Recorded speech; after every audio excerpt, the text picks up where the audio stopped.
Welcome to class number 6 of our series from Creation Science Evangelism, CSE Class 103.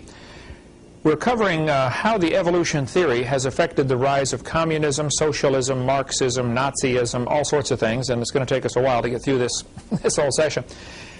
We left off last week talking about Karl Marx, who wrote the 10 planks of the Communist Manifesto. We talked about plank number 1, abolish private property. You need to understand, everything Karl Marx did and thought after he got believing in evolution, well, everything it seemed to be anti-God.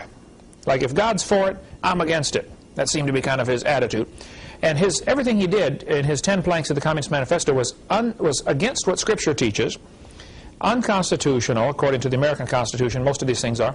And so what we're going to cover tonight on income tax was going to be surprising to some, and others will say, yay, go get him, Brother Hovind. Some other Christians might say, oh, you shouldn't talk about that.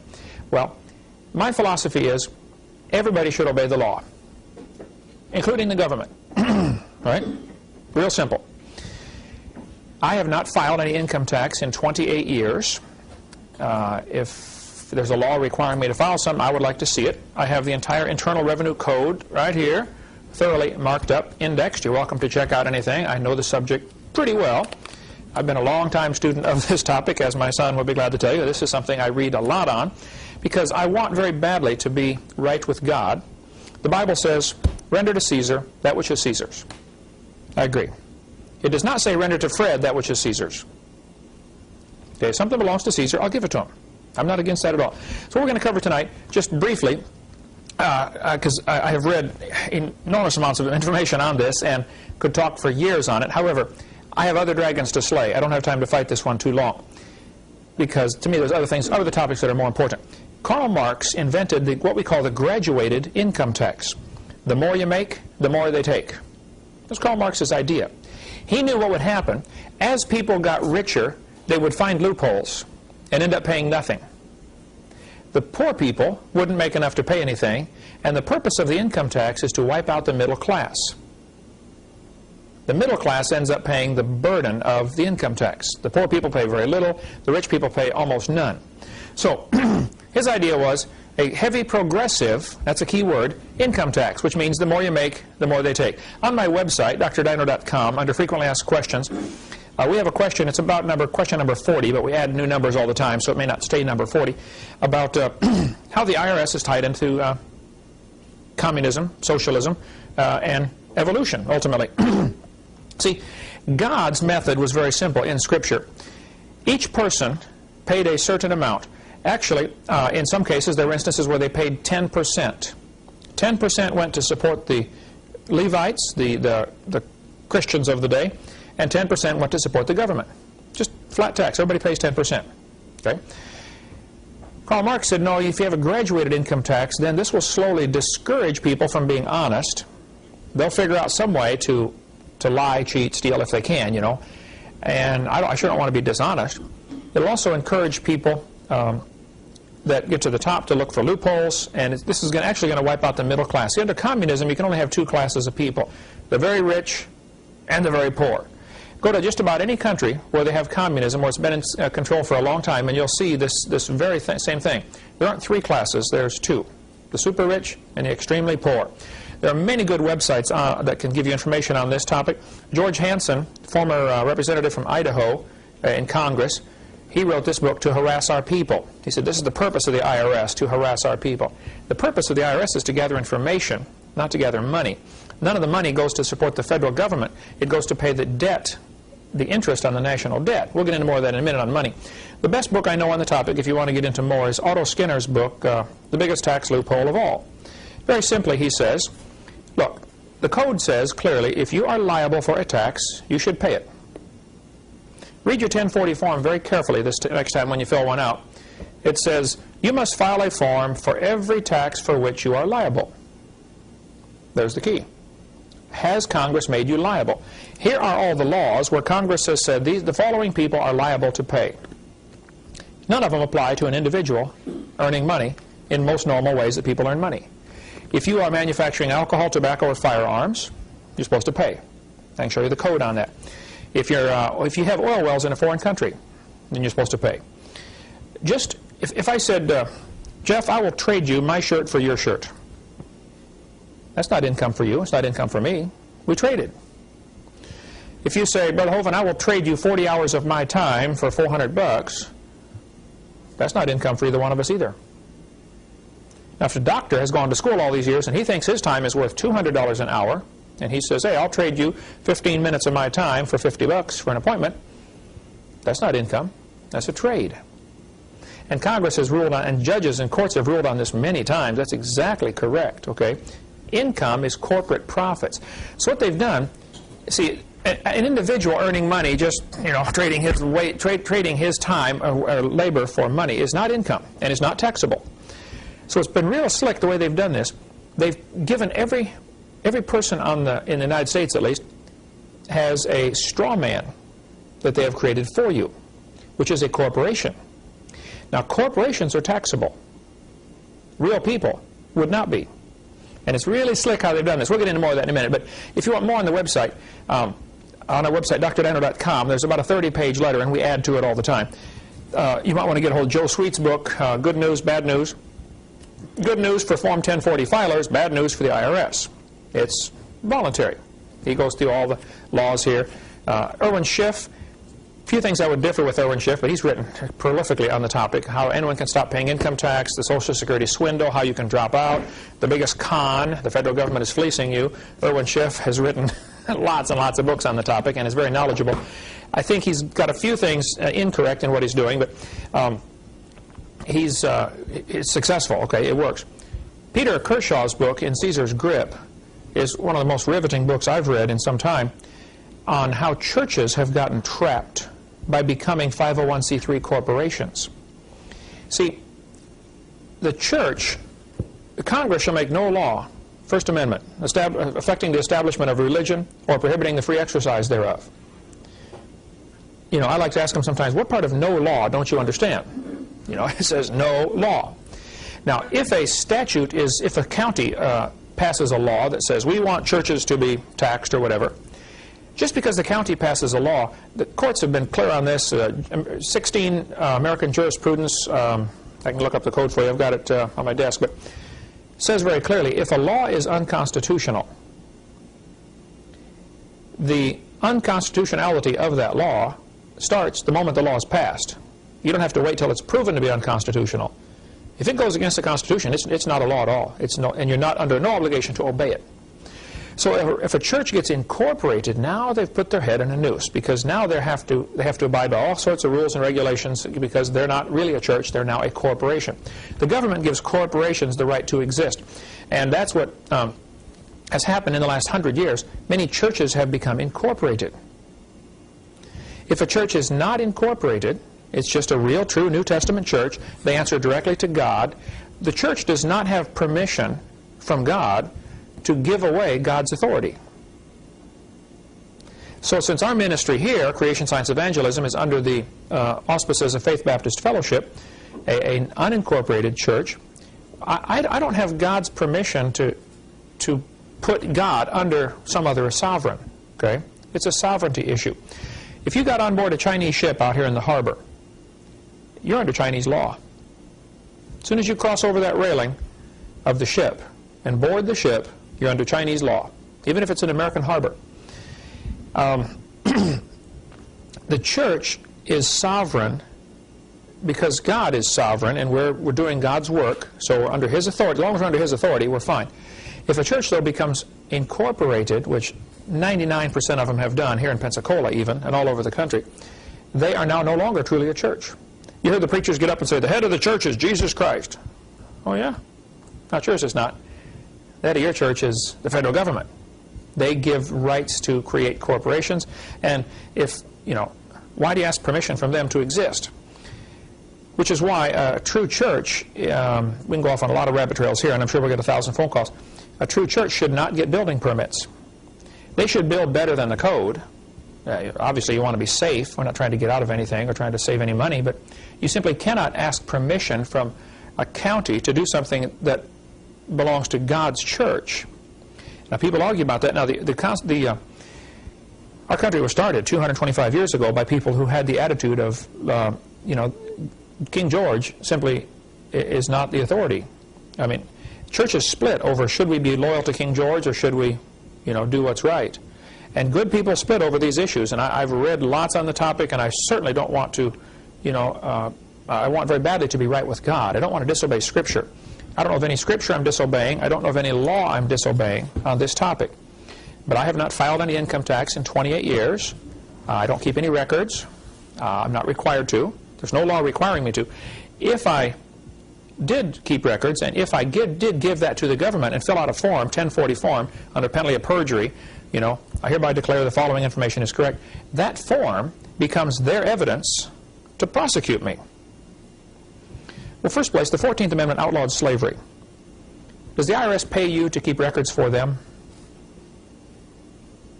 Well, no. Now, why does that sound like slavery to me? You're doing their work for them, and they're not paying you? Fifth Amendment says you don't have to offer evidence to incriminate yourself. Okay. Well, how do they know how much money you made? You told them when you filled out that form. They're going to audit 1 out of 3,000 returns, generally. Mine's not in the pile. My chances of being audited are 0 out of 1,000, or 3,000, or 10,000. They just won't do it. If they come to your door, there's all sorts of things you can do there, which is, again, a long story. I'm not the least bit afraid of the subject. I've read thoroughly on it. I'll go with anybody to the IRS and say, here, arrest me if I'm doing something wrong. Show me the law. I'm not breaking any laws. I'm trying very hard to obey God. But I also don't want to waste a lot of time on this topic. So I'm going to take 10 minutes, explain my position, and then leave. I'm sure we're going to get 1,000 phone calls. We've already got them. We have a 30-page letter on my website, or we'll send it to you in writing, a typed-out version if you don't have access to the Internet. And then in that letter are lists of probably 20 people who can help you with the details, should you decide to, retain your rights as a true American citizen. We'll get into more on who's an American citizen later. What I want to cover in this class, though, is Karl Marx invented this. Reagan, in one of his speeches, mentioned that Karl Marx was the founder of our income tax system in America. Interesting confession. Keeping in mind that Karl Marx was a strong believer in evolution and wanted to do anything he could to go against this book. See, according to this book, ownership of private property is extremely important. You can't really have freedom unless you own your own property. If you're renting or if you don't own the property, you really can't have the type of freedom that God envisioned for His people, which is why He had the system of laws. Let's go on here now. So check the website if you want more information on that, or if you want to read some of my books, you're welcome to give me a call. I can tell you where to get them. You want to mention the book Hush Money? The book Hush Money is the shortened version of this book. This is an extremely thorough book dealing with churches and how they should not be incorporated and what to do if you are and how the problems that come in. And I really, really enjoyed it. Peter Kershaw lives in Branson, Missouri. He also has 2 chapters out of this book, which he's put in a little booklet form called Hush Money, which we sell. We sell both of them on our website or on our ministry there. So it's just a short version of this bigger story. Okay. Item number 3 in Karl Marx's Communist Manifesto was abolish the rights of inheritance. Item number 4 was confiscation of property rights. Item number 5 was a central bank. Now, you need to understand the history a little bit here. Back in 1800s, banking was a big problem. The Bible says very clearly that the love of money is the root of all evil. There have always been people who wanted to control the entire money supply, and with that they know they can really control the country. The central bank was created in America in 1913. This book here, The Creature from Jekyll Island, is an awesome book if you really want to get into what happened. Jekyll Island is a resort island off the coast of Georgia. A bunch of super rich gazillionaires had a secret meeting there back in 1910, 11, 12, 13, somewhere in there. And they came up with a way to control the money of America. They said, what we want is a system of banks. The banks will issue the currency. And by us issuing the money, we can control and create inflation. We can create depressions whenever we want. But we don't want the people to know what's going on. So we have to give it a name that will make it sound like it is part of the government. So they gave it a name called Federal Reserve. There's nothing federal about it, okay? It's not part of the federal government. The Federal Reserve is a private banking cartel of super rich guys who control the currency of America. It's really strange. The United States government prints these bills, costs them about 3 cents a piece to print one. They give them to the Federal Reserve. The Federal Reserve rents it back to the United States for 20 bucks plus interest. Congress has the authority, according to the Constitution, to coin money. And the word coin is very important. You coin, you stamp gold and silver into coins. And it was clearly spelled out how many ounces, or grams of gold would be considered $1, et cetera, et cetera. And as long as we were on the gold or silver standard, there were very few problems as far as runaway inflation and stuff like that.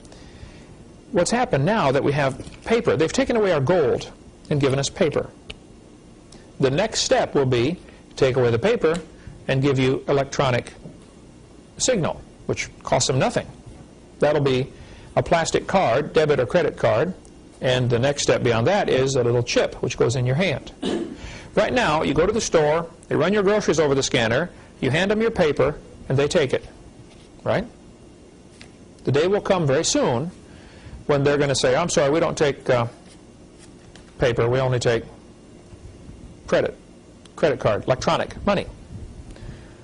And then it won't be far on the heels of that it'll be, I'm sorry, if you don't have a chip, we just can't sell you anything. We're not equipped to take. The cash register will be gone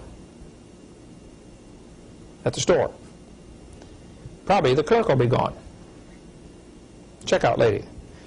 Just like the commercial they've had on TV a bunch of times. The guy's walking through the store stuffing things in his coat, How many seen that? The guy's got the big trench coat on. As he's walking through, he's putting all kinds of things in his pockets.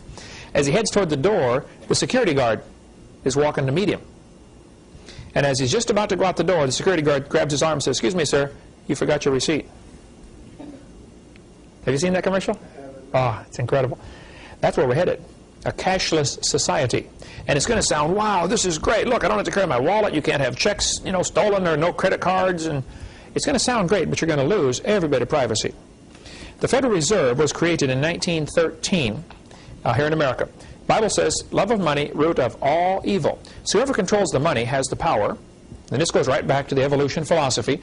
Karl Marx knew if communism was to succeed, you have to have a central bank. The Bible says, the rich ruleth over the poor, and the borrower is servant to the lender. Now, you probably all think you have some money, but you don't. You have a debt note. This is a $20 debt note. This is not money. This is a symbol that we are in debt to the bankers, $20. This is a reminder. This is the note to remind us that it's due. And we owe them, I don't know, some people argue about how much it really is. Estimates range up to $17 trillion. Who knows how much it really is? But for centuries, the alchemists had tried to find a way to turn lead into gold. Lead is cheap, gold is expensive. They were looking for ways in the laboratory to turn lead into gold. And the alchemy, alchemists, they slowly became, today, the chemists.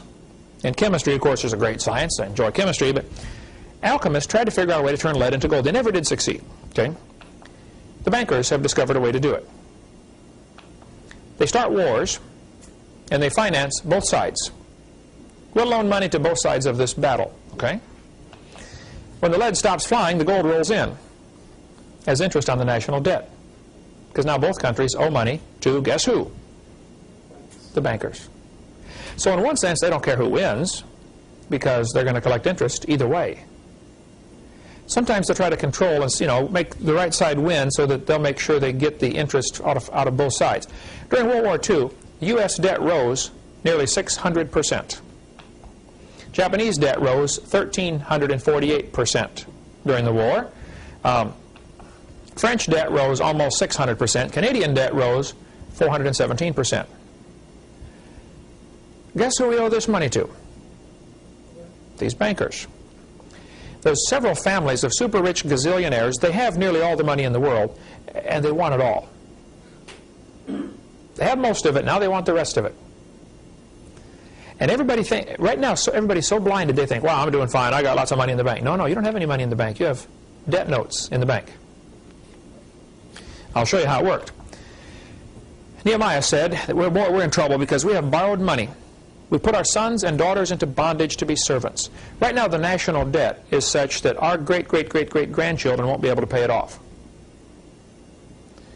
And without getting into all the, we can talk for, there's whole seminars for years and years on the topic of what is real money and, you know, how to fix the national debt problem. Lincoln decided rather than borrow money from these bankers, he would print treasury notes. See, the Congress has the authority to print or coin money. To coin money they do. So Lincoln printed these greenbacks, which have no debt attached to them. Why should we print money and then rent it from these bankers? Why doesn't Congress just print money?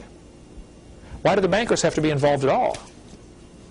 Well, the reason they're involved is because the United States that we are dealing with here, when it says United States on here, that's not the real United States. That's a United States corporation. That's the corporate United States, not the real United States. We'll get into that in a minute here. But we traded our real money, silver and gold, for paper. Soon, those who control all this are going to make us trade the paper for plastic, and then the plastic for an embedded microchip. That's apparently the way it's going to go. The Bible prophesied in the last days, of course, you would have to receive a mark to buy or sell. The Greek word for mark, Sanders, Carl Sanders, yeah, a friend of mine from Arkansas, he helped invent the little microchip. And now he's a Christian. He travels all over and speaks against, you know, what's happening. It's warning people what's going on. Dean Martin here in Pensacola has quite a seminar on the microchip and really stays up to date on what's happening. You want to go in my office and get those microchips, Eric? If you sit at my desk on the right-hand side, I think they're taped on the side of my desk on the upper part. Bring a couple microchips out here. I'll need those in a minute. Okay. I want you to look at this $5 Federal Reserve note. I have it in my wallet. This is from 1928. Hey, Jeff, would you get this and read this right here out loud to everybody? 1928 $5 Federal Reserve note. Redeemable in gold on demand at the United States Treasury, or in gold or lawful money at any Federal Reserve bank. Ah, thank you, sir. Now, you better watch this carefully. The Federal Reserve had only been going now for about 15 years. It was started in 1913. People were nervous about this Federal Reserve back then, and they should have been. These are the bad guys, all right? It says, this note is redeemable in gold on demand at any United States Treasury. So I could have gone in and said, here, I want $5 worth of gold. Give me my $5 gold piece. The argument that was used was, you know, gold is awful heavy to carry around in your pocket. Let's give you a piece of paper to carry, and we'll keep the gold in the bank for you. We'll warehouse it for you. Ah, thank you, sir. Here's one of the little microchips about the size of a grain of rice. That's the chip that you will see coming soon. Yeah, let's see if I can get a background where people can see that through that plastic bag. Here. Black background, does that make it worse? Yellow background. There we go. Little bitty chip, about the size of a grain of rice. Dean Martin came here and spoke to my staff here on the back porch, and he put one of these little chips under his arm, and he set up his laptop computer with a little sensor about the size of a pack of cigarettes plugged into the back of his computer.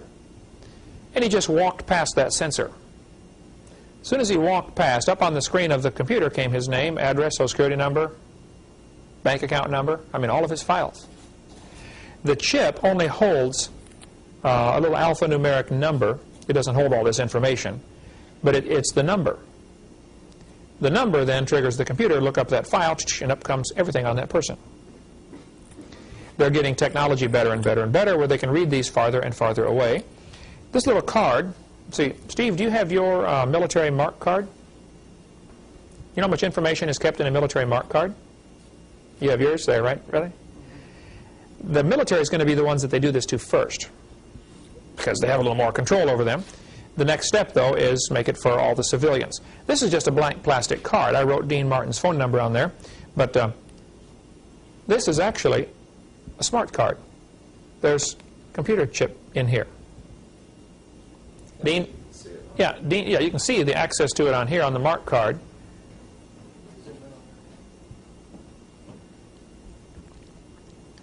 unreal, the technology that's going on in these things. They can store enormous amounts of information in here. And you guys that are in the military, mark my words, no pun intended, the next step is you no longer have one of these cards. I don't know how long it's going to last. Probably not very long, another year or a few more years. And they'll say, if you join the military, you have to get a little chip under your skin, in your hand or your forehead, so that we can find you in case you're shot down. You know, there'll be some excuse, I'm sure, to make it worth doing, but that's what will happen. There's actually a computer card here, a computer circuit in this little card.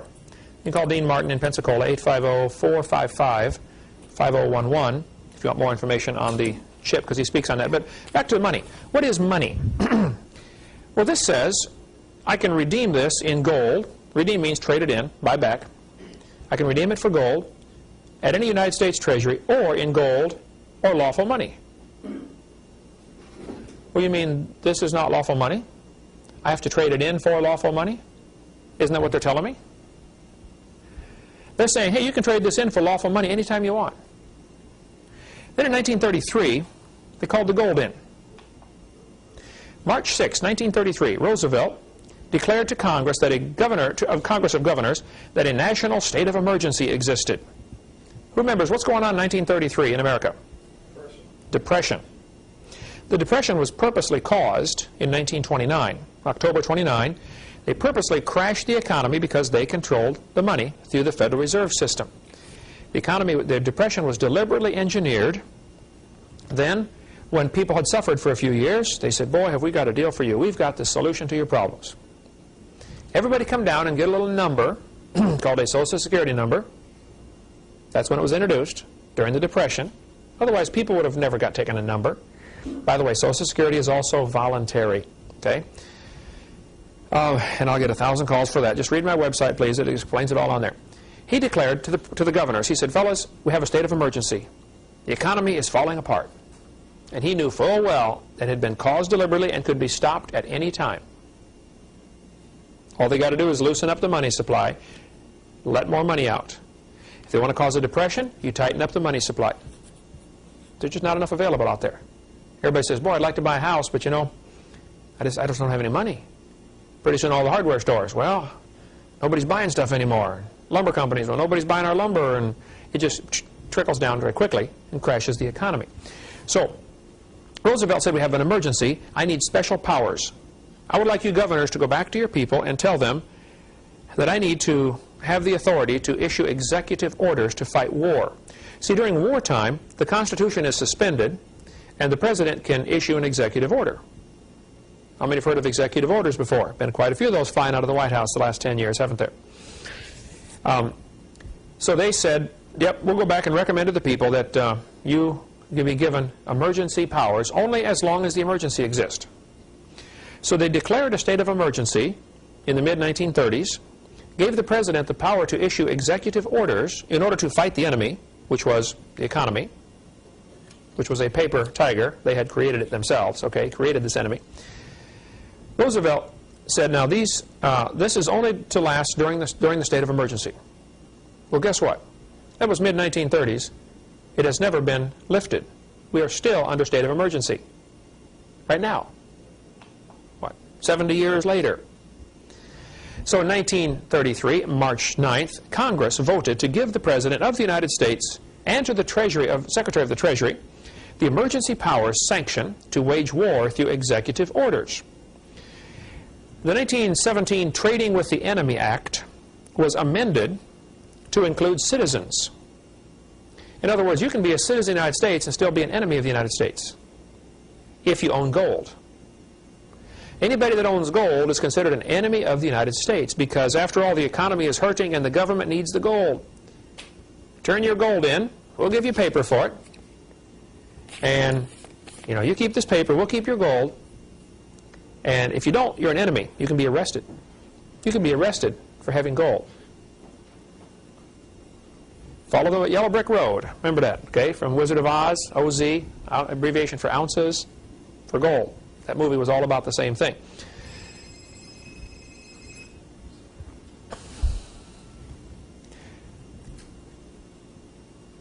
So they declared the people enemies of the state if they owned gold. Now, here we have a Federal Reserve note from 1934. Let's see, Jeff, would you like to read what that says to us here? 1934 Federal Reserve note. Read that good and loud so we can get on the microphone here. This note is legal tender for all debts, public and private, and is redeemable in lawful money at the United States Treasury or at any Federal Reserve Bank. There we go. Thank you, sir. Notice it no longer says I can trade it in for gold. Did you catch that? 1928, you could trade it in for gold or lawful money. Now they just say, you can trade it in for lawful money. Well, I'm still a little confused here. What is lawful money? If this isn't it, what can I trade it in for? One guy sent in one of these $5 Federal Reserve notes. He sent it into the Treasury and said, would you please redeem this for lawful money? They sent him back a Treasury note. Now, the Treasury notes have red ink on the seal. You don't see many of those anymore, okay, but they used to be out. I remember as a kid, I don't have one. I may have one in my coin collection, but Treasury note. And the Treasury note said the same thing. You can redeem this for lawful money. So he sent it back. Said, please redeem this for lawful money. They sent him a letter back. It says, please be advised, Congress has not decided what lawful money is. Well, that's just simply not true, okay? Lawful money is gold and silver. So I could trade this in for lawful money, they said. Now, in 1957, they were still issuing these. Notice the blue ink on the seal. The seal has blue ink. Now the seal has black ink, right? You can get them with red ink, blue ink, black ink. I'm not sure how many different kinds they create. This one is called a silver certificate. You can redeem this for $1 worth of silver. After all, you know, silver dollars are pretty heavy. They wear holes in your pocket. You don't want to carry all those silver coins. Let's give you a piece of paper. We'll hold your silver for you. Love of money, root of all evil, the Bible says. Keep that thought in mind. So, now, the money doesn't say redeemable for anything. It simply says, this note is legal tender for all debts, public and private. Well, what on earth is legal tender? It always reminds me of tinder, something you start a fire with, you know? Legal tender. What on earth is legal tender? What's happened to our money? Well, we don't have any more. Many people are duped into thinking that they're obligated to go along with what's happening without protest. It is such a complicated web that they have woven to trap us in. By taking away the gold and silver, we no longer have the ability to buy anything with real money. Suppose you had a truckload of Confederate money from the Civil War. What could you do with it? Wallpaper your wall. That's about it, right? Someday, very soon, this will be wallpaper.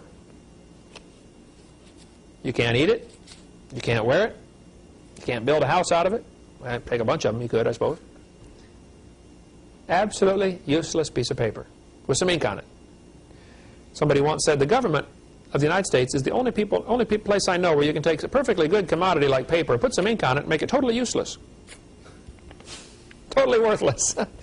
What good is that going to be? Well, again, we can go off on long rabbit trails there, but let me just give you the skinny version of what's going on. We, the people, created the government. Kent E. Hovind, John Doe, etc., these are real people. We create government. Now, government is an artificial, non-living, fictitious, called a person. Okay, but I'll use the word person in quotes here. Government is an artificial, non-living, fictitious person. And person in quotes here. We created government. People say, what is government anyway? Well, it's a consensus of what we the people want.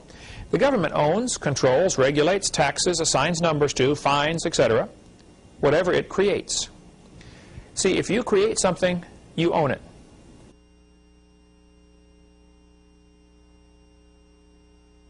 Let's continue now with some more of our politically incorrect information from this class. Actually, it's politically correct. Everybody else, it's incorrect. Here's the basic principle. Whatever you create, you own it. You control it. It's the principle of ownership, okay? Since God created people, He owns us. We belong to Him. Our job is to find out what the boss wants and do it, okay? The people created government. So they're supposed to be public servants. How many of you have ever heard that expression before? Public servants, right? And they swear to uphold the Constitution and all that kind of stuff. Well, the government doesn't like the idea of being servant. They would like to be master. So they've got a really slick way that this is happening. And most of the folks even involved in government don't even know what's happened. A few do, okay?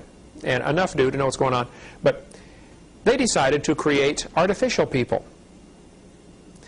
Turn to page 26 in this little booklet, which is Citizens Rule Book. These are $1 apiece from our ministry. This is the whole Constitution to the United States and the Declaration of Independence, and a very fascinating section on jury nullification. If you're ever called in to be on a jury, and let's suppose your city passes a law that it's against the law to spit on the sidewalk, okay? And you think that's a stupid law. You got a right to spit on the sidewalk if you want. And so some guy's hauled in, and it's obvious he's guilty. They got photographs of him, videotape. He spat on the sidewalk, okay? But you as a juror think the law is wrong. After the court case, you sit there, you listen to everybody, give all their arguments. It's obvious, yep, the guy spit on the sidewalk. No question, he broke the law. However, the law is no good. All you do as a juror is vote not guilty. Now, it's obvious he's guilty of breaking the law, but the law is not constitutional or not good. So you simply vote not guilty. Your not guilty vote can nullify a bad law. Very few jurors know this, but this is fascinating reading, the section on jury nullification. You might want to read that in case you ever get on a jury. Page 26. Let's see, Jan, English teacher for how long? How long have you been teaching English, Jan? 86. A while, right? Okay. Would you look at the title on page 26? This is the Declaration of Independence, okay? The unanimous declaration of the 13 United States of America. Now, as an English teacher, what do you see with that? 13. Well, there's more now, but notice the word united is not capitalized. You see that? States is capitalized. See, states are sovereign. The fact that they united is just an adjective describing what they did. Okay? Yeah. The united is not capitalized. This is a critical issue here now. The real United States is with a small u, capital S. Here's how we got tricked in the last 70 years, okay? God created people. People created governments based on God's laws. America was founded on the laws that came from God, okay? These states then, the 13 states, got together and created a government called the United States of America. And they gave that government authority over a small section called Washington, D.C., the District of Columbia, 10 miles by 10 miles in Maryland, Virginia. The Virginia side, during the Civil War, went with the South. So we lost half of the ground that the capital was supposed to be on. And I think it was Robert E. Lee's home was right there. And so during the war, they took thousands and thousands of Yankee soldiers that were killed and buried them in Robert E. Lee's front yard. Turned it into a graveyard. The cemetery is still there today. What's the name of it? Arlington Cemetery. Robert E. Lee's front yard. Just so he wouldn't want to live there anymore. You know, thousands of Yankee soldiers in his front yard. Long story behind that too. Anyway, the United States of America is supposed to be the servant to the states.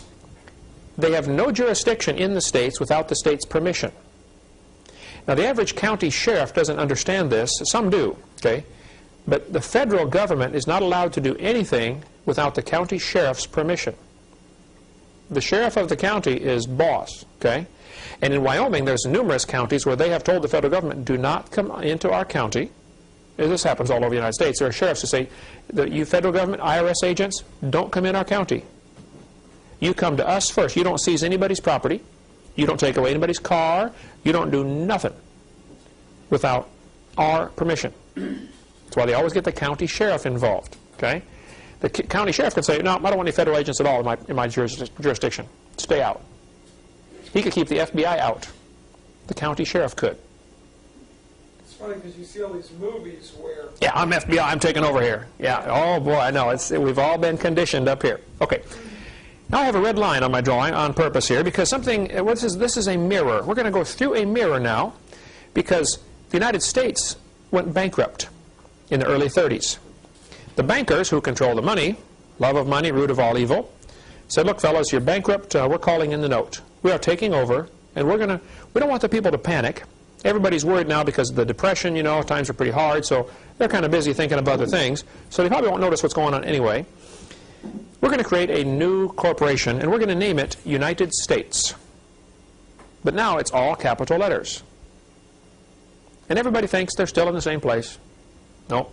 You now live in a corporate United States, which is run, owned, controlled, regulated by these super rich people, which is exactly what they've wanted all along.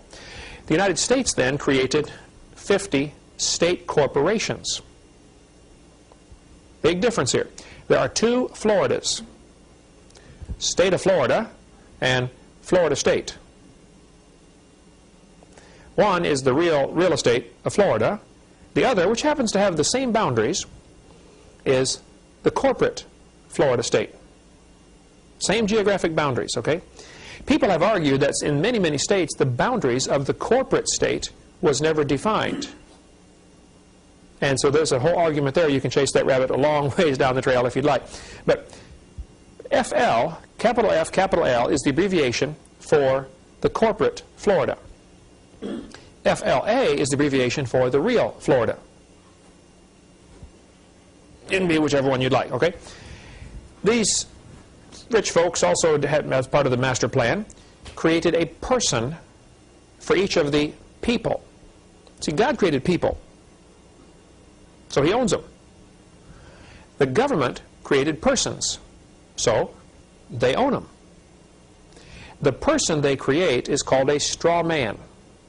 Has no brain. It's just a piece of paper that says this represents Kent Hovind. But the name is in all capital letters. Now that person was created via the birth certificate. When your parents got a birth certificate for you, the hospitals will just about go nuts if you try to leave without getting a birth certificate, because they're really under pressure to get those birth certificates, because the birth certificate creates an artificial person. When that artificial person is created, the birth certificate then becomes worth some money. It can be bartered and sold and traded like commodities or cows or sheep or corn on the international market. And the president can say, man, we've got, X number million new people in the United States that were born this year. We can borrow more money now against their birth certificates. They are the collateral. We are, the straw man becomes the collateral for the national debt. So the bankers say, yes, we will loan you more money, but we want these birth certificates because we want to own and control these persons, and we will then collect taxes off of them. The average person is probably going to pay a certain amount of money per lifetime, and so they do an average. What's this birth certificate worth? This person is probably worth, so many $100,000 to us. And so they will loan money based on how many birth certificates they can get. Birth certificate is unnecessary to obtain, and you should not get one for your children when they're born. You can register the birth. You can notify them this child was born, but you don't need to get a birth certificate. Okay, so let's follow the yellow brick road here. God creates people. People create state government. State governments created the United States of America. Small u, capital S. Big difference here.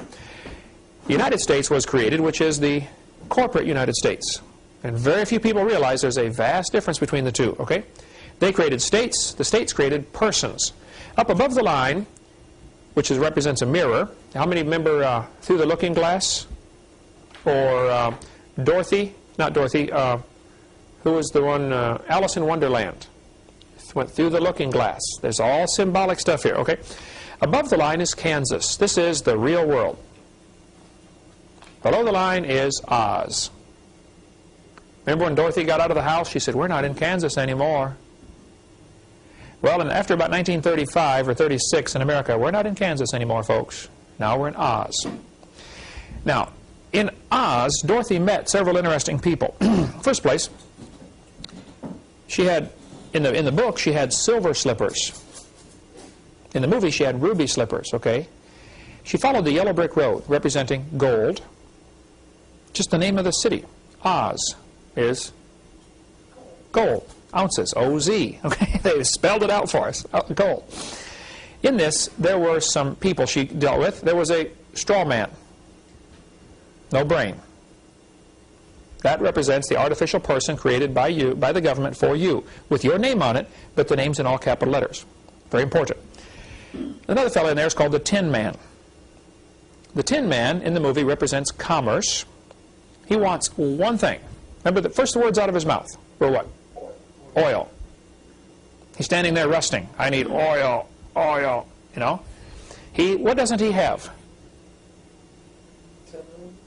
Tin Man doesn't have a heart.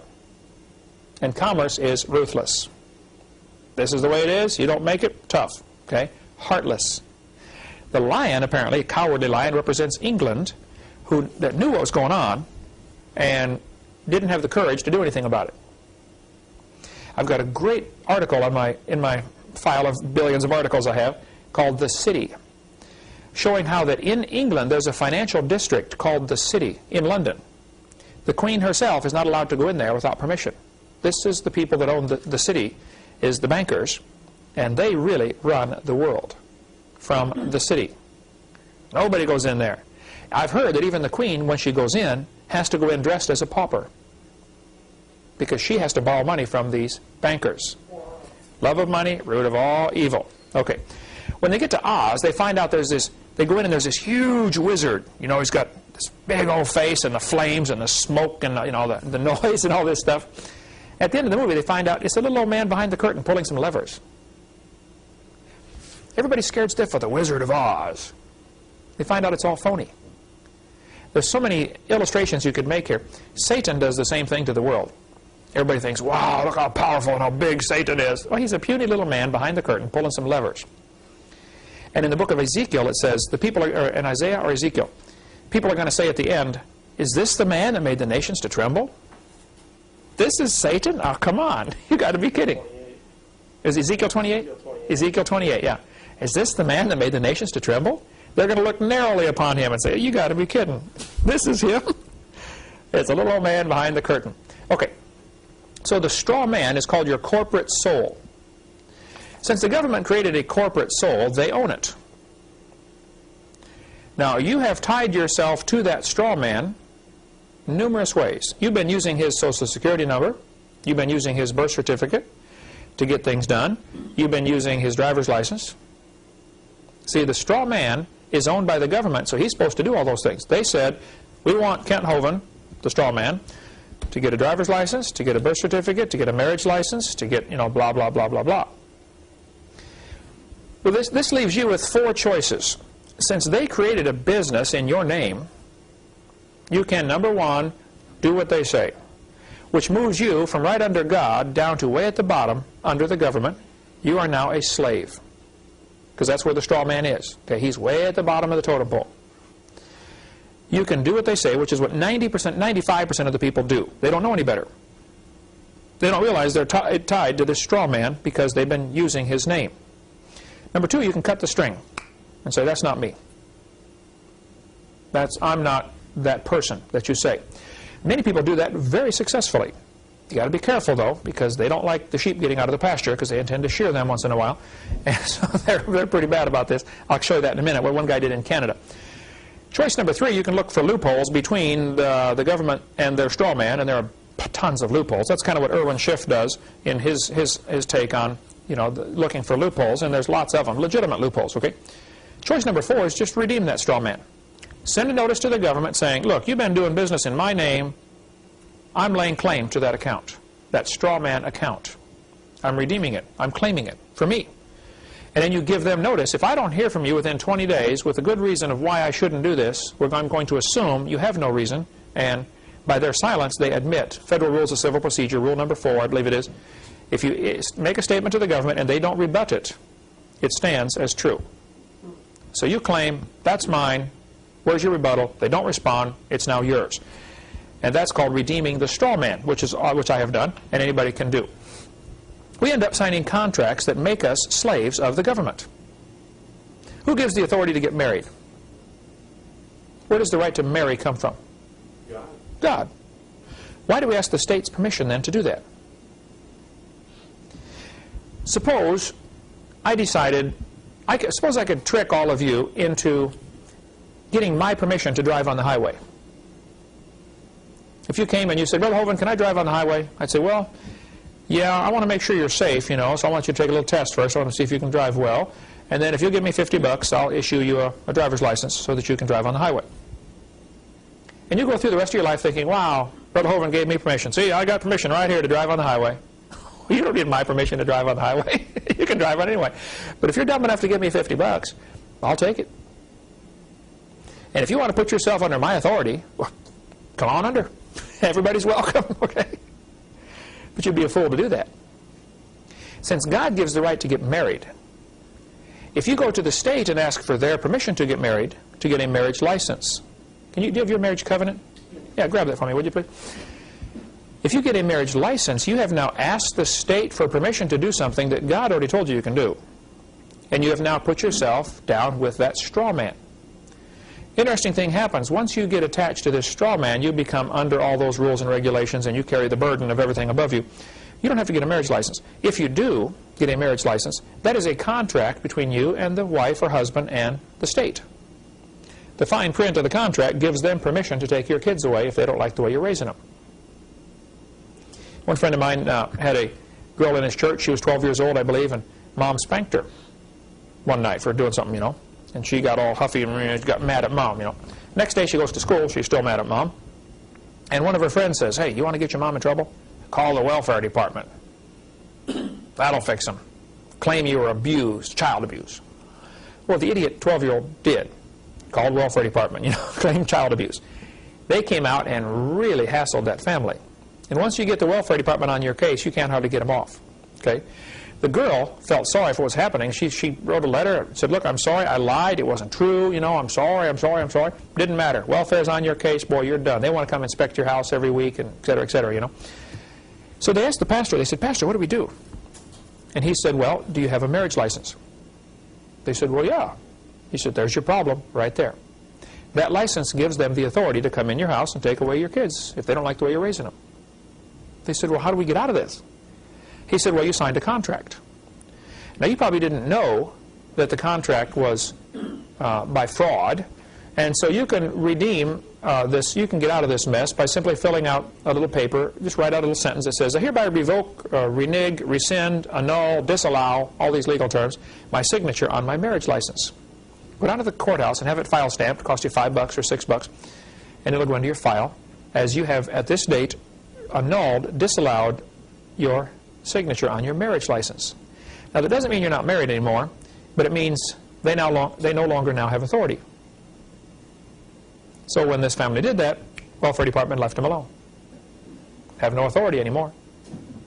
If a Mexican police officer showed up at my door, said, Mr. Hovind, we've got a law in Mexico that says you can't do whatever, and we saw you driving across Pensacola and you broke one of our laws.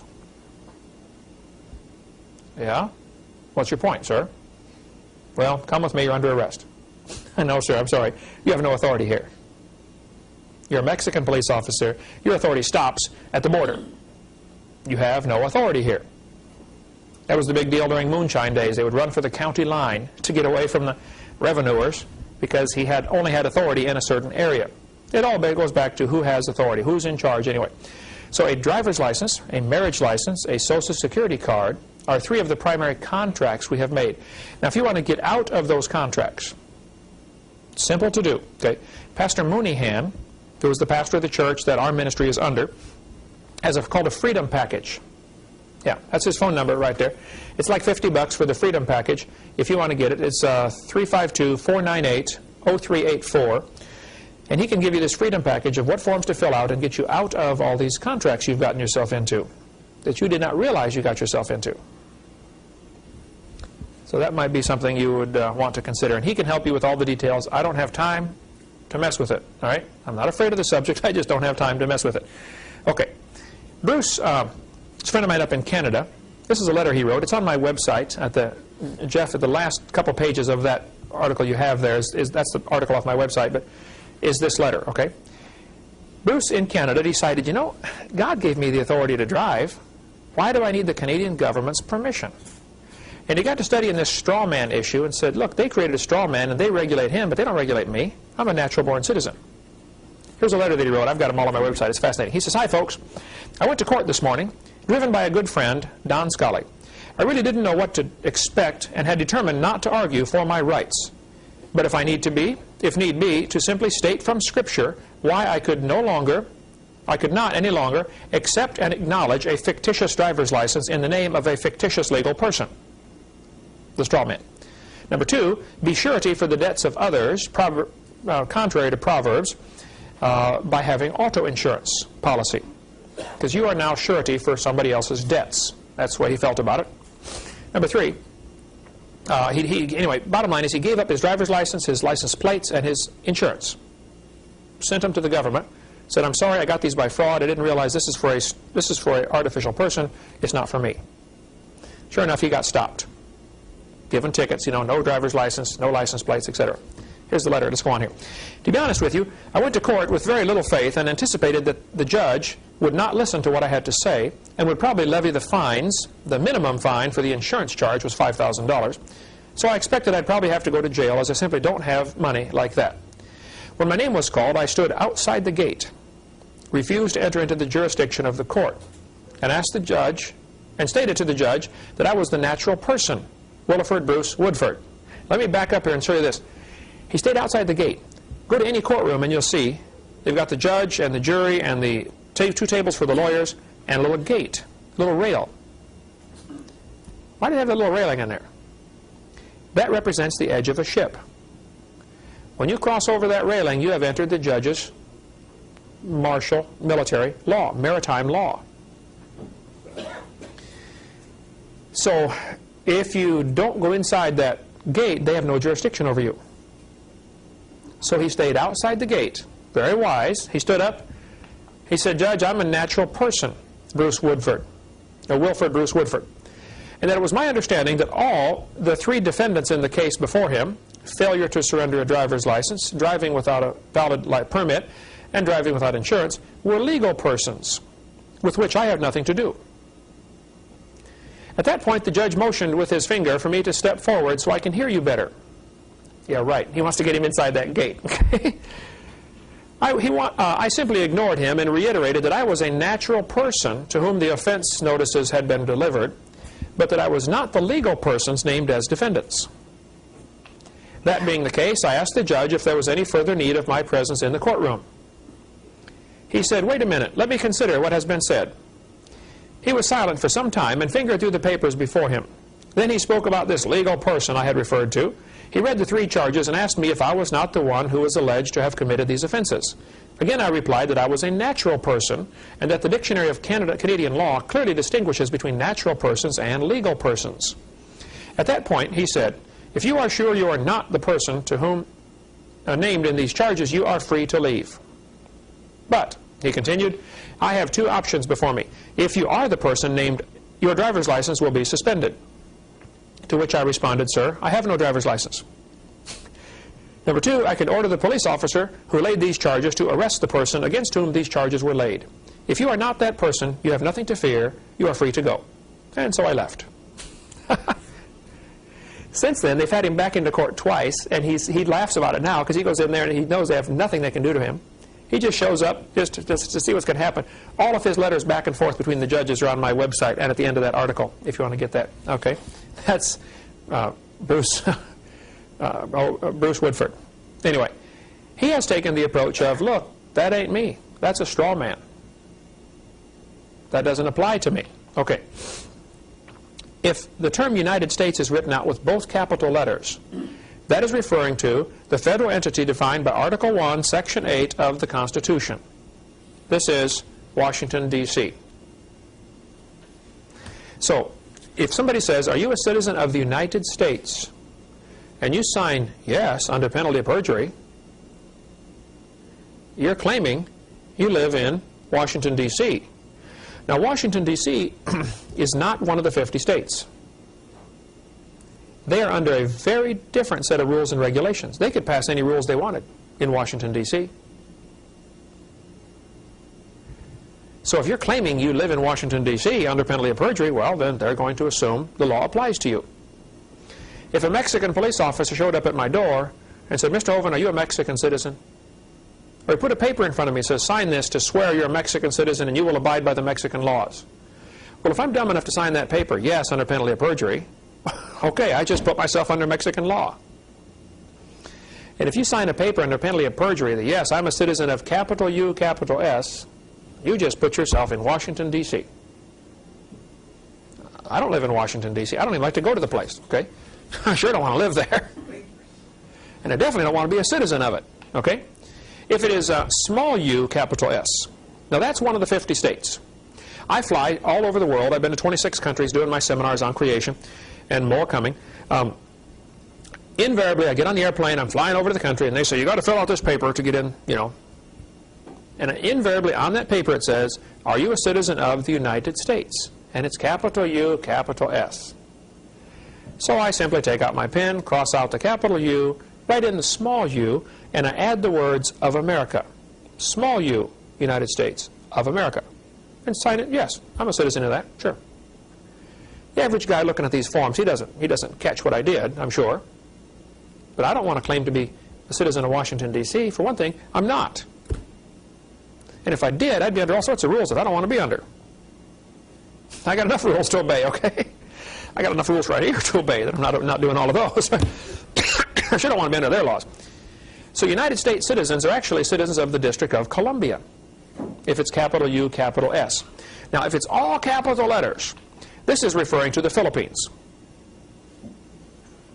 See, they've tricked us by using certain words.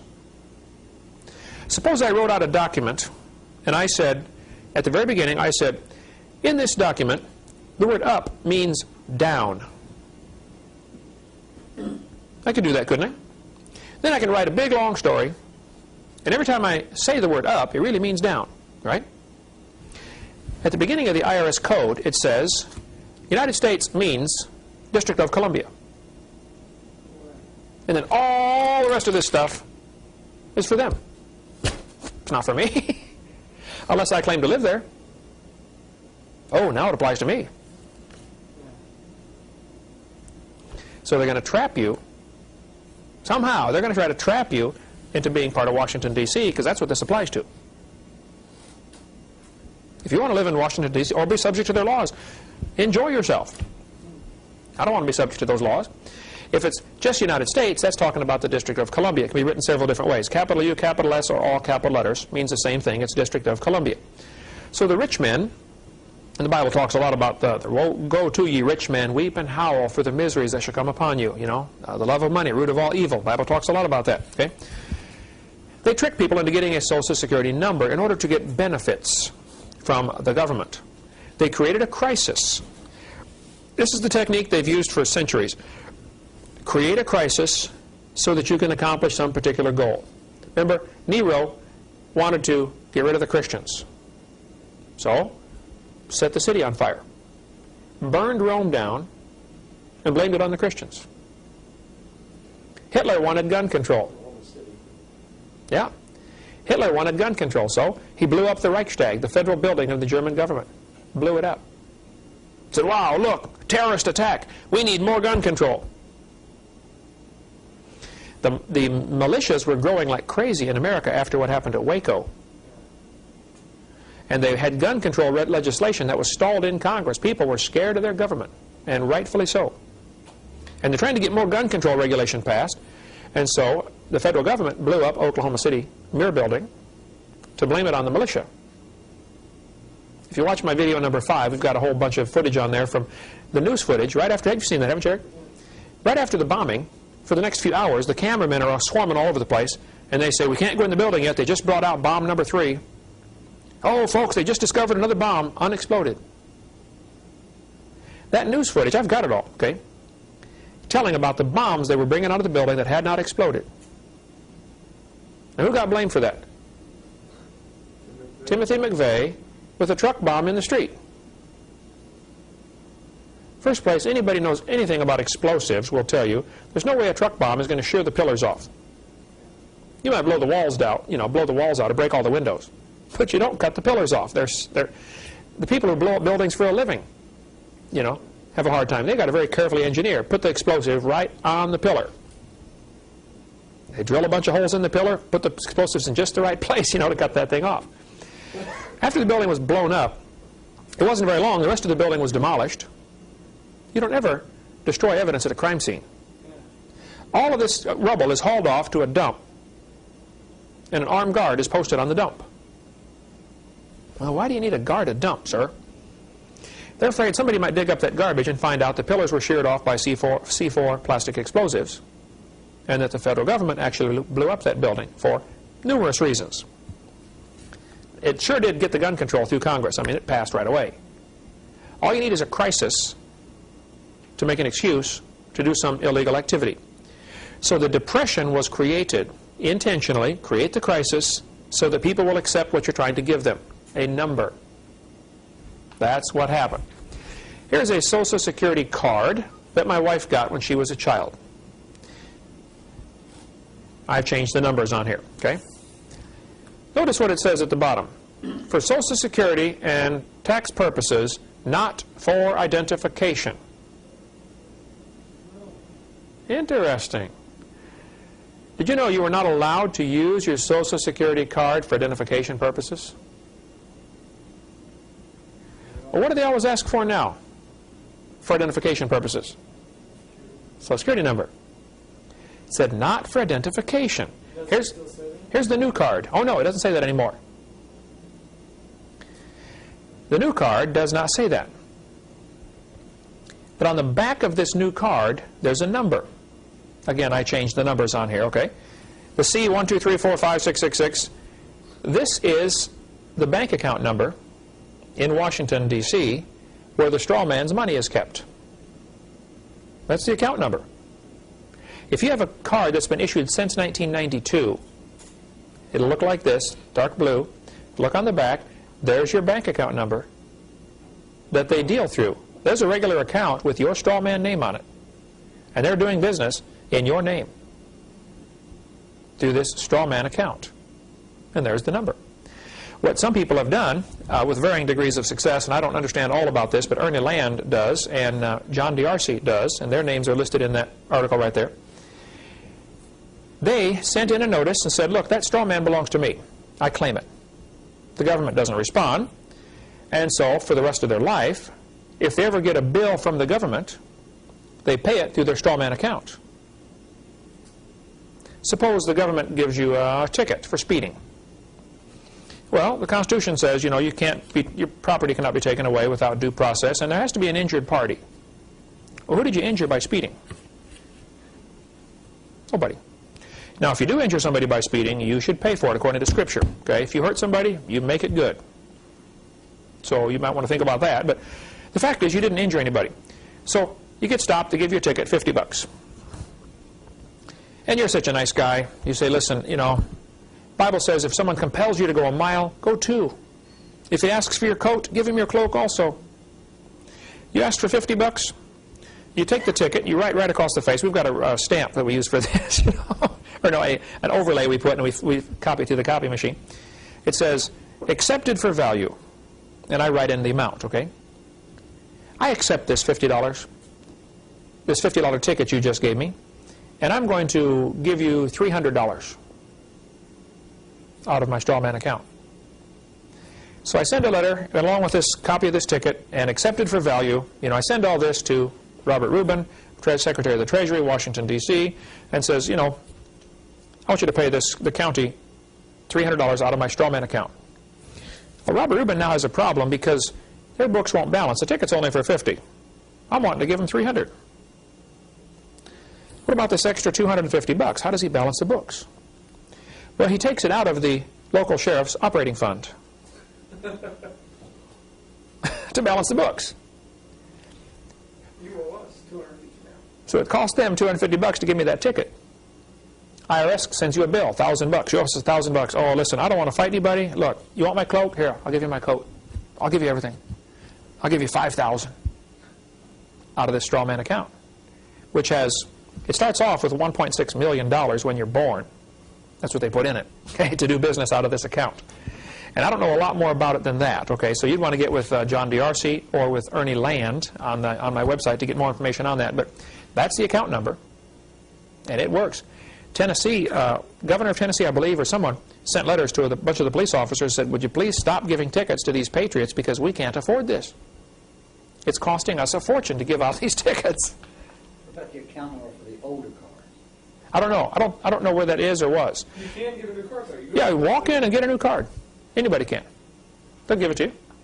Okay? New ones don't say that. Okay? The account number for your debt account is on the back. People say you have to have a Social Security number. No, you don't. I do everything without a Social Security number. Go to the post office, pick up this form to get drafted. Selective service, you know. Look what it says in yellow. Block 3. If you have a Social Security number Social Security account number, it is mandatory that you include this information. If you don't have one, leave this block blank. Well, what does that tell me? I don't have to have one? Wouldn't you assume that's what it's saying? Certainly. Do you have to sign up for selective service? I don't know if you have to sign up for selective service or not. You can if you want to, but that's a good question. Probably Ernie would know that, or John DRC would know that.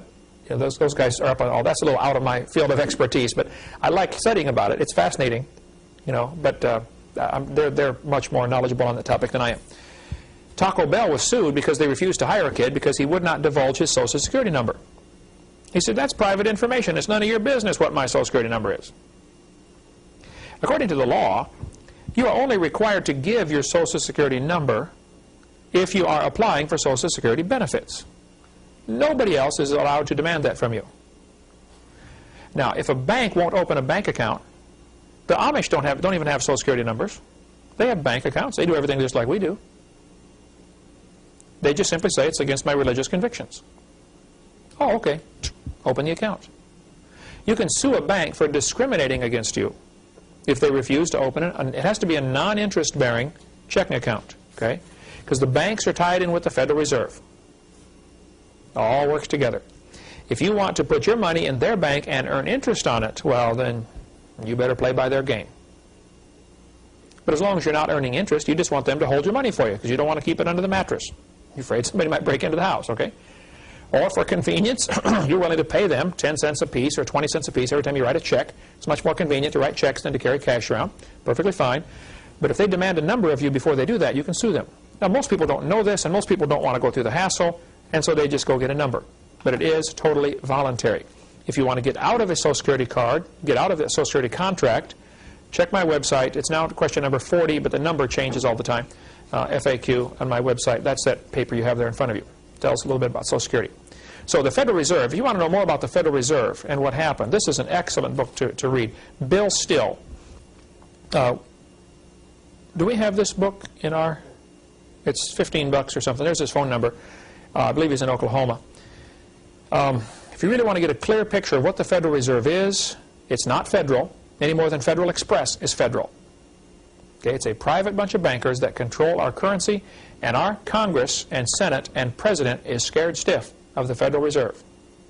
They run the show. Okay? This is We have to be scared of the Federal Reserve. We have to be careful because you're dealing with a beast, the Federal Reserve. I don't think you need to be scared. If you have redeemed the straw man, You have nothing to worry about. well, yeah, that really helps because now you have laid claim. Remember the movie The Matrix? You know, you want the red pill or the blue pill. Some people are better off just taking the blue pill and go back to bed. If you want the red pill and you really want to understand what's going on, you probably, I'll show you The Matrix. You might want to study some of these books to comprehend what's going on, because we have been trapped, okay? Just absolutely duped. You can't even pay bills anymore. You can't discharge a debt because you're giving them Federal Reserve notes. You're not paying cash for it. You're paying a note. So no debts have been paid unless you bought it with silver or gold since 1935 or 6, whenever they did that. Khrushchev used to brag that he got all of his secrets from Rockefeller. Rockefeller started the CIA, which is from Russia you got the KGB, same thing. Right? CIA is the American KGB. Rockefeller started that. They took our gold, gave us paper. Next they're going to take away the paper, give us plastic, and then they'll take away the plastic and give us a mark in the hand. This spring, at Pensacola, money will not be accepted. You want to go get a Coke, hamburger? Doesn't matter. You have to have a debit card. PCC's done that for a couple of years now, haven't they? It works great. It's a good system in many ways, but this is all forerunner to the mark of the beast type stuff. You want to get information on the mark of the beast, the little microchip and all that stuff? Carl Sanders is one of the guys who invented it. He travels all over and speaks on the topic. He's been here. We videotaped quite a bit of information with Carl Sanders. Great godly man. There's his email is shofar, S-H-O-P-H-A-R, at trumpetmin.org. Trumpet Ministries is what he calls his organization, up in Leslie, Arkansas. Dean Martin here in Pensacola, good friend of ours, has lots of information on that. Terry Cook wrote this book here, The Mark of the New World Order. Gary Fry in North Carolina is a good friend of mine, has lots of information on this Mark of the Beast microchip type stuff if you want to get more on that. Okay, next week we'll finish up talking about money, Mondex Corporation, how it all ties in, and then try to finish with the Communist Manifesto and go on to how this is all part of a bigger plan for Satan to have a one world government, a new world order. Some people get upset with me because I even mention all this IRS type stuff in my seminar. They say, you should talk just about creation. Well, it all ties together. If God's the creator, then he's the boss. Now, if you want to give yourself to become a straw man underneath, and you don't want to be under God, well, you do whatever you want. Okay? But I want to be a sovereign citizen under God. I'm not lawless. I think everybody should obey the law. I'm trying real hard to understand it and obey it. And if they tell me United States means Washington, D.C., and then they go on for 4,000 pages talking about what you're supposed to do, I don't care. It's not me. If you want to be there, well, fine, enjoy yourself, Good luck understanding it. That thing ought to be void for vagueness, A lot of people have declared that. Anyway, we'll cover more on that next week. Thank you.